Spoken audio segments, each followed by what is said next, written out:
آج اللہ رب العزت کی رحمت اور اس کی وسعت اور اپنے بندوں پر مہربانی اور کرم اور بخشش کا جو معاملہ اللہ کا بطور خاص اپنے بندوں کے لیے ہے، اس سلسلے میں چند ایک باتیں آپ کے سامنے عرض کرنے کی کوشش کروں گا۔ دعا فرمائیے کہ اللہ تعالی صحیح بات صحیح انداز سے کرنے کی توفیق عطا فرمائے اور پھر ہم سب کو اس کی سمجھ اور قبول کرنے کی صلاحیت اور عمل کرنے کی توفیق عطا فرمائے۔ معزز سامعین، جو آیات طیبات میں نے آپ کے سامنے خطبے میں تلاوت کی ہیں، ان آیات طیبات میں اللہ تعالیٰ نے پہلی بات تو یہ ارشاد فرمائی ہے وَإِن يَمْسَسْكَ اللَّهُ بِضُرٍّ فَلَا كَاشِفَ لَهُ إِلَّا هُوَ، کہ اگر اللہ تعالیٰ کسی آدمی کے لیے نقصان کا شر کا فیصلہ فرما لیں تو کوئی ایسی ذات اور طاقت نہیں ہے جو بندے کو اللہ کی اس نقصان اور اس شر سے بچا سکے۔ اور پھر فرمایا وَإِن يُرِدْكَ بِخَيْرٍ فَلَا رَادَّ لِفَضْلِهِ، اللہ تعالیٰ اگر اپنے کسی بندے سے فضل کا، بخشش کا، عنایت کا، کسی عطا کا ارادہ فرما دے تو اللہ کی ذات کے علاوہ کوئی ایسی ذات نہیں ہے جو اللہ کی اس بخشش اور عطا کو ٹال سکے۔ اور پھر فرمایا کہ یصیب بہ من یشاء من عبادہ، اللہ اپنے بندوں میں سے جس کے لیے چاہتے ہیں خیر کا فیصلہ فرما دیتے ہیں۔ اور فرمایا کہ وَهُوَ الْغَفُورُ الرَّحِيمُ، اللہ کی ذات وہ بہت بخشنے والی اور مہربانی کرنے والی ہے۔ اسی طرح دوسرے نمبر پہ فرمایا قُلْ يَا عِبَادِيَ الَّذِينَ أَسْرَفُوا عَلَىٰ أَنفُسِهِمْ لَا تَقْنَطُوا مِن رَحْمَةِ اللَّهِ، کہ اے پیغمبر میرے بندوں میں سے وہ میرے بندے جو کہ اپنی جانوں پر ظلم کر چکے ہیں، میری نافرمانی کا مرتکب ہو چکے ہیں، ان کو کہہ دیجئے کہ وہ اللہ کی رحمت سے مایوس نہ ہو، لا تقنطوا من رحمت اللہ۔ اور فرمایا کہ ان اللہ یغفر الذنوب جميعا، اللہ تعالیٰ سارے کے سارے گناہوں کو بخشنے کی صلاحیت اور طاقت رکھتے ہیں۔ انہ هو الغفور الرحیم، بے شک وہ ذات بہت معاف کرنے والی اور بہت مہربانی کا معاملہ کرنے والی ہے۔ معزز سامعین، اب ان آیات طیبات کی روشنی میں ہم اپنی بات کی ابتدا کچھ اس طرح کرتے ہیں کہ یہ جو بخشش اور رحمت ہے، اس کو اللہ تعالیٰ نے قرآن حکیم کے اندر بہت سارے مقامات پہ بیان کیا ہے۔ سب سے پہلی بات تو آپ یہ دیکھ لیجئے کہ اللہ تعالیٰ نے قرآن حکیم کی مختلف صورتیں ہیں، 114 صورتیں، ان میں سے ایک صورت کو چھوڑ کر ایک ایسا جملہ ہے جس کو ہر صورت کے ساتھ لگایا اور ساتھ حکم دیا کہ میرا بندہ جو بھی اپنی زندگی میں کوئی اہم کام کرنے کا ارادہ کرے تو اس کام کا آغاز اس جملے سے کیا گیا، اور وہ جملہ کیا ہے؟ بسم اللہ الرحمن الرحیم۔ اب دیکھیے معزز سامعین، اس جملے کے اندر جسے اللہ نے ہر صورت کے ساتھ جوڑ دیا ہے اور جسے ہر اہم کام کی ابتدا کے وقت اپنے بندے کو اس کی جو ہے وہ تعمیل کرنے اور اس کا حکم ارشاد فرمایا ہے کہ اپنے کام کی ابتدا اور آغاز اس جملے سے کیا گیا۔ اب اس جملے کے اندر اللہ کی دو صفتیں مذکور ہیں، ایک الرحمن اور ایک الرحیم، اور یہ دونوں صفات اللہ کی مہربانی، اللہ کی بخشش، اللہ کی عطا پر دلالت کرنے والی ہیں۔ ان دونوں سے اللہ کی وسعت رحمت کا اندازہ ہوتا ہے۔ اسی طرح معزز سامعین، اب دیکھیے کہ قرآن حکیم کے اندر ایک ایسی صورت ہے جس کو اللہ تعالیٰ نے اسی نام پر رکھا ہے، سورہ رحمان۔ الرحمن جو ہے یہ اللہ تعالیٰ کی رحمت والی صفت کا مظہر ہے، اور اس سورت کی ابتدا بھی اسی لفظ سے کی ہے الرحمن علم القرآن خلق الانسان علمہ البیان۔ اسی طرح معزز سامعین، قرآن حکیم کے اندر جہاں کہیں بھی اللہ تعالیٰ نے گناہ گاروں کا ذکر کیا ہے، ان کے گناہوں کا تذکرہ کیا ہے اور جہنم کی عذاب اور اس کی سزاؤں کا بیان ہے، تو اس کے فوراً بعد اللہ نے جو اپنی کثرت سے صفات استعمال کی ہیں ان میں سے ایک صفت ہمیں ملتی ہے غفور اور رحیم، کہ ان چیزوں کو ذکر کرنے کے بعد اللہ تعالیٰ نے کثرت کے ساتھ فرمایا کہ اللہ کی ذات وہ ہے جو مہربانی کرنے والی ہے، جو بخشش کرنے والی ہے اور رحمت کا معاملہ کرنے والی ہے۔ تو معزز سامعین، اللہ کی رحمتیں بہت وسیع ہیں۔ قرآن حکیم کے اندر اللہ تعالیٰ نے سورہ انعام آیت نمبر 54 میں ارشاد فرمایا کتب ربکم علی نفسہ الرحمہ، کہ تمہارے پروردگار نے اپنی ذات کے اوپر اپنے اوپر رحمت کو لازم کر لیا ہے۔ اور اسی طرح معزز سامعین، سورہ انعام آیت نمبر 147 میں ارشاد فرمایا کہ ربکم ذو رحمت واسعہ، کہ لوگوں تمہارے پروردگار بڑی رحمتوں والے اور بڑی وسعتوں والے ہیں۔ اسی طرح معزز سامعین، سورہ اعراف آیت نمبر 156 میں اللہ تعالیٰ نے کچھ یوں فرمایا کہ وَرَحْمَتِي وَسِعَتْ كُلَّ شَيْءٍ، کہ اس ذات کی رحمت کائنات کی ہر چیز سے وسیع ہے، ہر چیز کو اس نے گھیر رکھا ہے۔ اور اس طرح معزز سامعین، سورہ مومن کے اندر سورہ غافر آیت نمبر 7 میں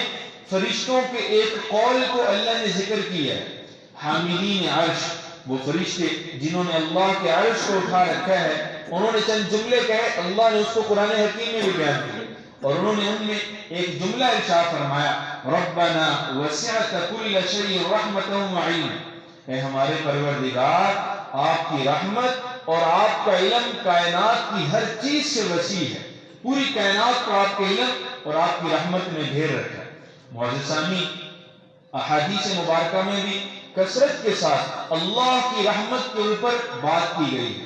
اللہ تعالی کے پیغمبر نے اللہ کی رحمت کو لوگوں کے سامنے بیان کیا ہے۔ مسلم شریف کی ایک حدیث مبارکہ ہے، اس میں رسول اللہ صلی اللہ تعالی علیہ وسلم نے ایک بڑا عجیب جملہ ارشاد فرمایا، بڑی عجیب حدیث مبارکہ، سمجھیے گا۔ اللہ کے پیغمبر فرماتے ہیں کہ اللہ کی رحمت کے 100 حصے ہیں۔ کتنے حصے ہیں؟ 100 حصے۔ حضور فرماتے ہیں کہ ان میں سے 99 حصے اللہ نے آخرت کے اندر استعمال کرنے کے لیے محفوظ کر لیے، اور ایک حصہ اللہ نے دنیا کے اندر نازل فرمایا۔ اور یہ حضور نے فرمایا اسی حدیث مبارکہ کے اندر کہ جن و انس اور فرشتے اور مخلوقات، حیوانات، چرند پرند، ان کی آپس کی مودت، محبت، تعلق، انس، الفت، یہ سب کا سب اس ایک حصے کی جو رحمت اللہ نے یہاں پہ اتاری اس کا اثر ہے۔ آپ اندازہ لگائیں کہ دنیا کے اندر والدین اپنی اولاد کے لیے کتنے شفیق ہوتے ہیں، اور اسی طرح معزز سامعین، استاد اپنے شاگرد کے لیے کتنی شفقت والا معاملہ کرتا ہے، ایک پیر اور مرشد اپنے مرید سے کتنی محبت کرتا ہے، رشتہ داروں سے، اعزاء سے انسان کو کتنی محبت ہوا کرتی ہے، دوست احباب سے انسان کو کتنی محبت ہوتی ہے۔ ہم دیکھتے ہیں کہ مخلوقات یہ کتنی ایک دوسرے سے محبتیں کرتی ہیں، یہ ساری کی ساری محبتیں اس ایک حصے کا اثر ہیں جو اللہ تعالیٰ نے 100 میں سے ایک حصہ زمین پر نازل کیا ہے۔ باقی 99 حصے یہ معزز سامعین اللہ نے آخرت میں استعمال کرنے کے لیے محفوظ کر رکھے۔ یہی وجہ ہے کہ رسول اکرم صلی اللہ علیہ وسلم ارشاد فرماتے ہیں، یہ مسلم شریف کتاب التوبہ کی حدیث ہے، حضور نے فرمایا ان رحمتی تغلب غضبی، اللہ نے یہ کہہ دیا ہے کہ میری رحمت میرے غصے پر غالب ہے، ہمیشہ میری رحمت میرے غصے پہ غالب رہے۔ اور پھر ایک موقع پہ اسی مسلم کے اسی باب میں ایک اور حدیث بھی ہے، رسول اللہ صلی اللہ علیہ وسلم نے فرمایا سبقت رحمتی غضبی، کہ میرے بندوں کو بتا دو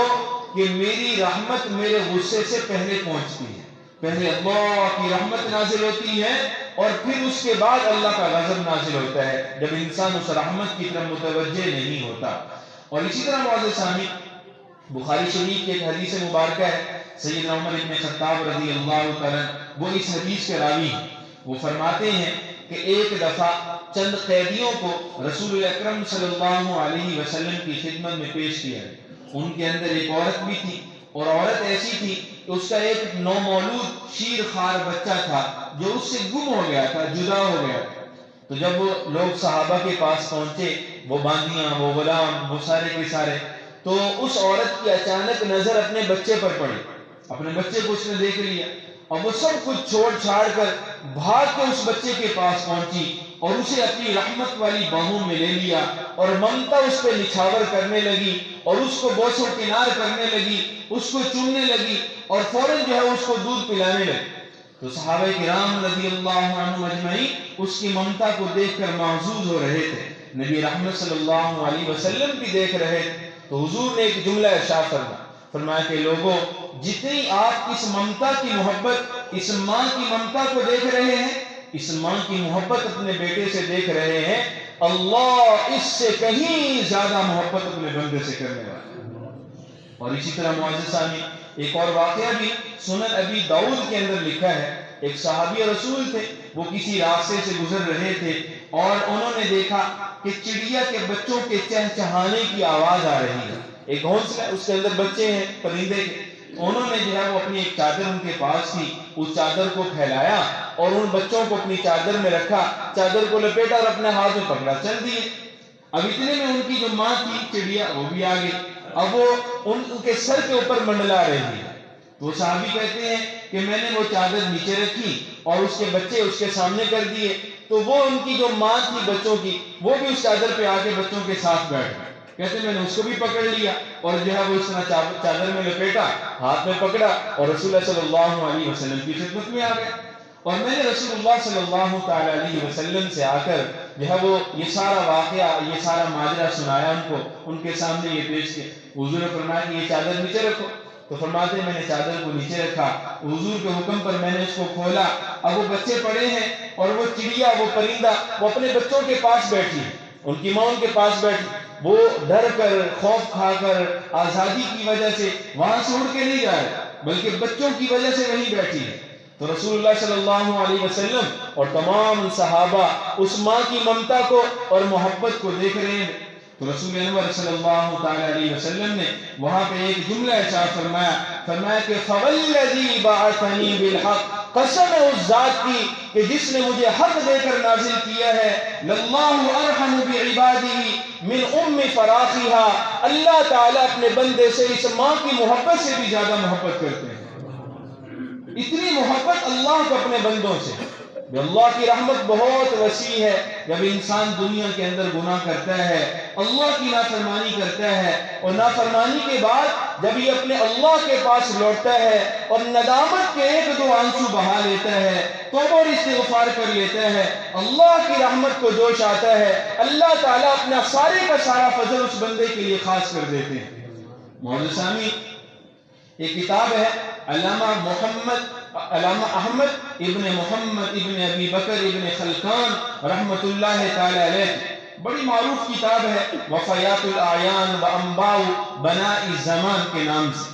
اور یہ بڑے مشہور 8ویں صدی ہجری کے بڑے مشہور صاحب علم اور بزرگ گزرے ہیں۔ 10 جلدوں کے اندر لکھی یہ کتاب ہے، وفیات الاعیان و انباء ابناء الزمان۔ ان کے اندر انہوں نے فرزدق عربی کا ایک بہت بڑا شاعر گزرا ہے، اس کا ایک واقعہ، اس کے تعارف میں انہوں نے نقل کیا ہے، اور فرماتے ہیں، اور یہ یاد رکھیے کہ یہ جو فرزدق ہے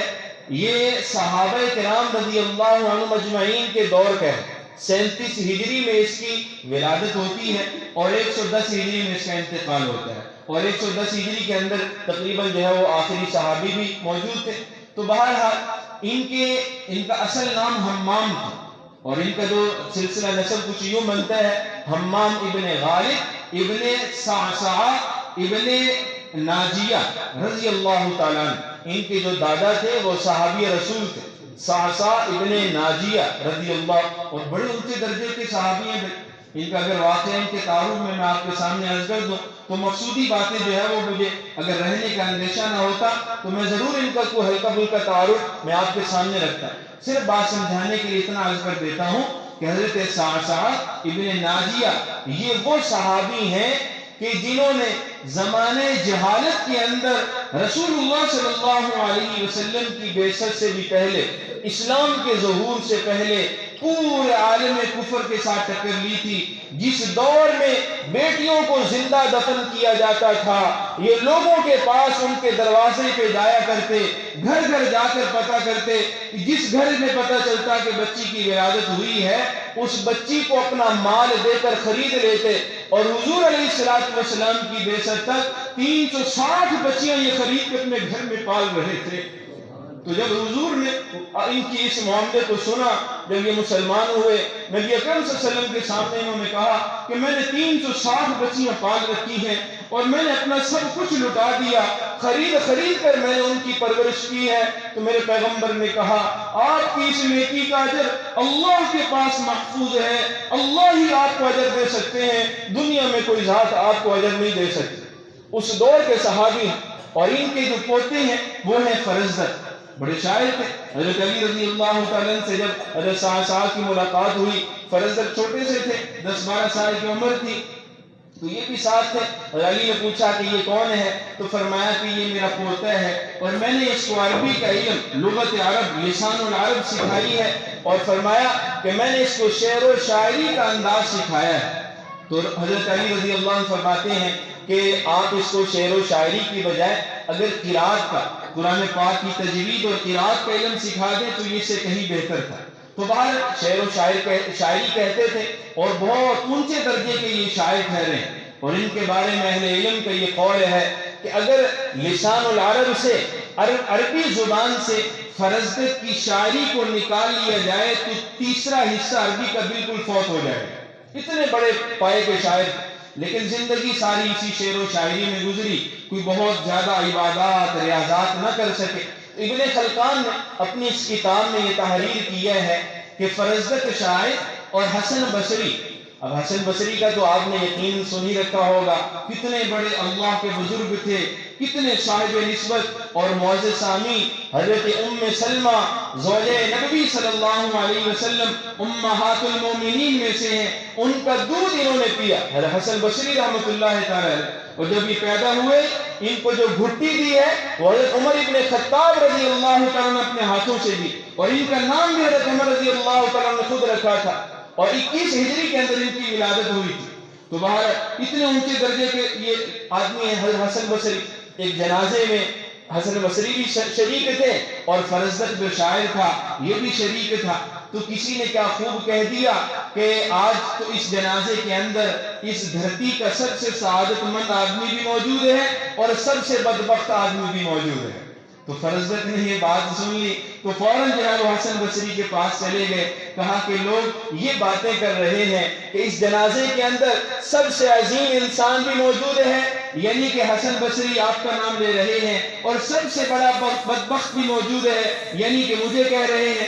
تو حضرت حسن بصری رحمۃ اللہ علیہ نے فرمایا کہ دیکھیں اللہ ہی جانتے ہیں کہ بدبخت کون ہے، سعادت مند کون ہے، آپ ان کی باتوں سے پریشان نہ ہوں، البتہ اب اتنا بتائیں کہ آپ نے آخرت کے لیے کیا کر رکھا ہے۔ حضرت حسن بصری رحمۃ اللہ تعالی بہت قادر الکلام تھے، بڑے زور و بیان رکھنے والے تھے، اور لوگ یہ کہتے ہیں، اور یہ عام بندوں کی بات نقل نہیں کر رہا، اہل علم کی بات آپ تک پہنچا رہا ہوں، وہ کہتے ہیں کہ رسول اللہ صلی اللہ علیہ وسلم کے کلام کے ساتھ، حضور کی احادیث کے ساتھ سلف میں سے سب سے زیادہ مناسبت جس کے کلام کو تھی وہ حسن بصری کا کلام تھا۔ جب یہ بولتے تھے یوں لگتا تھا جیسے حدیثیں پڑھ رہے ہوں۔ تو باہر المعین سامنے حسن بصری نے کہا لوگوں کی باتوں کو چھوڑیں، آپ مجھے اتنا بتائیں آپ نے آخرت کے لیے کیا کر رکھا ہے۔ تو فرزدق نے کہا کہ حسن میں نے آخرت کے لیے بہت کچھ تو نہیں کیا، میں نے کوئی ریاضات عبادات بہت طویل تو نہیں کی ہیں، لیکن میں آپ کو گواہ بنا کے کہتا ہوں اشہد ان لا الہ الا اللہ واشہد ان محمد رسول اللہ، میں اللہ کی توحید کی بھی گواہی آپ کو گواہ بنا کے دیتا ہوں، اور پیغمبر صلی اللہ علیہ وسلم کی رسالت کی بھی گواہی آپ کے سامنے دیتا ہوں۔ تو کوئی زمانہ گزرا، فرزدق کا انتقال ہو گیا، 110 ہجری میں ان کا انتقال ہو گیا۔ تو بعد میں کسی نے خواب میں دیکھا، فرزدق آئے، پوچھا اللہ نے کیا معاملہ کیا؟ فرزدق کہتے ہیں کہ میں نے حسن بصری کے سامنے جو توحید کی گواہی دی تھی، اللہ کو اتنی محبوب آئی، اللہ نے سارے کے سارے گناہوں کو معاف کر کے بخشش کا اعلان کر دیا۔ ان رحمتی وسعت کل شیء، اللہ کی رحمت بہت وسیع ہے، کائنات اس کی رحمت کے سامنے ہیج ہے، انسانوں کے گناہ اس کے سامنے کمزور ہیں، لیکن یہ بندہ مومن جب ایک آہ کے ساتھ سستی لگا کے ندامت کا آنسو بہا کے دل سے اللہ کو پکارتا ہے تو معزز سامعین اللہ ساری کائنات کو اس کی خدمت میں لگا دیتے ہیں۔ اور یہ جملہ میں نے جو آخری جملہ کہا، اس جملے میں دلیل کے طور پہ ایک واقعہ آپ کے سامنے ضرور عرض کرنا چاہوں گا۔ مولانا روم رحمت اللہ تعالی علیہ، کون ان کے نام سے واقف ہے؟ جلال الدین رومی رحمت اللہ تعالی علیہ، جن کو دیکھ کر اقبال اپنے اشعار کی درستگی کیا کرتے تھے اور ان کو اپنا مقتدا، پیشوا، رہبر و رہنما مانا کرتے تھے اور ان کے دربار پہ جا کے دعائیں بھی کیا کرتے تھے۔ تو بہرحال معزز سامعین مولانا جلال الدین رومی رحمت اللہ تعالی علیہ نے اپنی مثنوی کے اندر اشعار کی صورت میں یہ واقعہ نقل کیا ہے کہ عمر ابن خطاب رضی اللہ عنہ کے دور کے اندر ایک گویہ تھا، ساری زندگی آلات موسیقی اور وہ اس کے علاوہ کچھ نہیں، لیکن پھر کیا ہوا کہ ہر عروج کو زوال ہوا کرتا ہے، ہر بلندی کے لیے اللہ نے پستی رکھی ہوئی ہے۔ ایک وقت آیا کہ شباب ختم ہو گیا، آواز کا جادو جو جگایا کرتے تھے وہ بھی ختم ہو گیا، دولت چھن گئی، اولاد، بچے، گھر والے، اعزاء وہ سارے کے سارے چھوڑ گئے، اب تنہے تنہا ہیں، اب کیا ہے؟ مفلسی ہے، غربت ہے، گناہوں کا بوجھ کندھوں پہ ہے، اس کے علاوہ کچھ بھی نہیں۔ اور اسی کو لے کر اسی جو ہے وہ غم کی کیفیت میں ایک جو ہے وہ قبرستان میں چلے گئے، اور قبرستان میں ایک قبر تھی، اس کے کنارے پہ بیٹھے اور پھر جب دیکھا کہ اپنا جو ہے وہ زوال ہے، اب بالآخر اسی قبرستان پہ میں نے جو ہے وہ ایک فرد بن کے رہ جانا ہے، موت آئے گی سب کچھ ختم کر کے رکھ دے گی۔ اب اللہ کو وہاں پہ یاد کیا اور اپنے دل ہی دل میں جو ہے وہ رونے لگے، آنکھوں سے آنسو رواں ہو گئے اور کہا کہ اللہ زندگی بھر آپ سے جدا رہا، آپ سے دور رہا، اب موت قریب ہے، اب زندگی کا آخری وقت ہے، آپ سے توبہ اور استغفار چاہتا ہوں، اب میری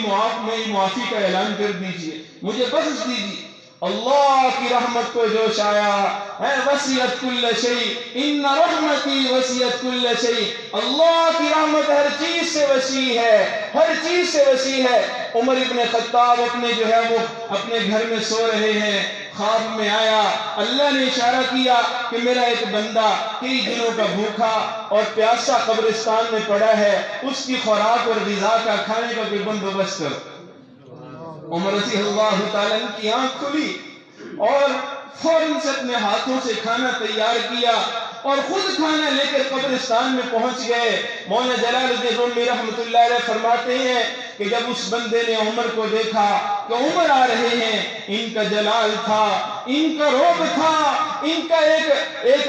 غلبہ تھا، تو باہر ان کا کوڑا اللہ کے احکامات کی پیروی میں بڑا مشہور تھا۔ اب عمر پہ جیسے ہی نظر پڑی، اب اٹھ کر بھاگنے لگے تو خیر نہیں، اب تو عمر قبرستان میں بھی یہاں پوچھنے کے لیے آ گئے۔ عمر نے پیچھے سے آواز دے کر کہا، او بندے خدا، عمر تجھے مارنے کے لیے، تجھے سدھارنے کے لیے نہیں آیا، بلکہ عمر تو تیری خدمت کے لیے یہاں پہ پہنچا ہے۔ اب وہ رک گئے، کھانا جو ہے وہ اس بندے کے سامنے رکھا۔ اب وہ کیا ہے بھائی، ہچکیاں بندھی ہوئی ہیں، روئے جا رہا ہے، کھانا کہاں کھانا اسے یاد رہا اور کہہ رہا ہے، اے عمر مجھے رونا اس لیے آ رہا ہے، زندگی بھر میں نے اس ذات کی نافرمانی کی ہے، میں نے اس کو بلا کے دیا ہوں، زندگی بھر بغاوتوں میں گزار دی، حکم عدولیوں میں گزار دی، آج زندگی میں پہلی دفعہ دل سے اس کو یاد کیا، اس نے دھرتی کے سب سے عظیم بندے کو میری خدمت میں لگا دیا۔ اس بات پہ مجھے رونا آ رہا ہے۔ اور پھر مجھے وہ آیت بھی یاد آ گئی، وَمَن يَتَّقِ اللَّهَ يَجْعَل لَّهُ مَخْرَجًا وَيَرْزُقْهُ مِنْ حَيْثُ لَا يَحْتَسِبُ، کہ جب انسان اللہ سے ڈر جاتا ہے، جب انسان تقوی اختیار کر لیتا ہے، گناہوں سے بچنے کا عزم کر لیتا ہے، اللہ ہر بند دروازہ اس کے لیے کھول دیتے ہیں، اور اللہ تعالیٰ ایسی جگہ سے اس کے رزق کا انتظام کرتے ہیں جہاں سے اس کا وہم و گمان بھی نہیں ہوتا۔ تو اس لیے معزز سامعین، اللہ کی رحمت کو یاد کیجئے، اللہ کی رحمت کو سمجھیے، اور زندگی کے کسی بھی حصے میں، کسی بھی موڑ پر اس کی رحمت سے مایوس نہ ہو۔ اس ذات نے خود میرے پیغمبر کی زبان اطہر سے کہلوایا ہے، قُلْ يَا عِبَادِيَ الَّذِينَ أَسْرَفُوا عَلَىٰ أَنفُسِهِمْ لَا تَقْنَطُوا مِن رَحْمَةِ اللَّهِ إِنَّ اللَّهَ يَغْفِرُ الذُّنُوبَ جَمِيعًا إِنَّهُ هُوَ الْغَفُورُ الرَّحِيمُ۔ اے میرے پیغمبر، آپ میرے ان بندوں کو کہہ دیجئے، بندے بھی وہ جو اللہ کے نافرمان ہیں، جنہوں نے اپنی جانوں پہ ظلم کر رکھا ہے، جنہوں نے گناہوں کے اندر اپنی زندگی دھکیل رکھی ہے۔ اللہ کہنا اگر کہتے تو یوں بھی تو کہہ سکتے تھے نا کہ میرے نافرمانوں سے کہہ دو، گناہگاروں سے کہہ دو، میرے جو ہے حکم عدولیوں کرنے والوں سے کہہ دو، لیکن میرے دوستو، اللہ نے یہ نہیں کہا، بلکہ فرمایا اے میرے پیغمبر، میرے بندوں سے کہہ دو کہ جنہوں نے اپنی جانوں پہ ظلم کر رکھا ہے، علی انفسہم لا تقنطوا من رحمت اللہ، وہ میری رحمت سے مایوس نہ ہو، میری رحمت بڑی وسیع ہے۔ ان اللہ یغفر الذنوب جميعا، میں وہ ذات ہوں کہ جب بندہ مجھے دل سے پکارتا ہے اور صدق دل سے معافی مانگ لیتا ہے، میں اس کے سارے گناہوں کو معاف کرنے کا اعلان کر دیتا ہوں۔ انہو هو الغفور الرحیم۔ تو معزز سامعین، اس اللہ کی صفت غفور اور رحیم کو ذہن میں رکھیے اور اسی کے سائے میں زندگی گزاریے۔ اللہ کی رحمتوں کو تلاش کیجئے، وہ اعمال کرنے کی کوشش کیجئے جس کے نتیجے میں اللہ کی رحمتیں متوجہ ہوتی ہیں۔ اللہ سے دعا ہے کہ اللہ تعالی ہم سب کو توفیق عمل نصیب فرمائے۔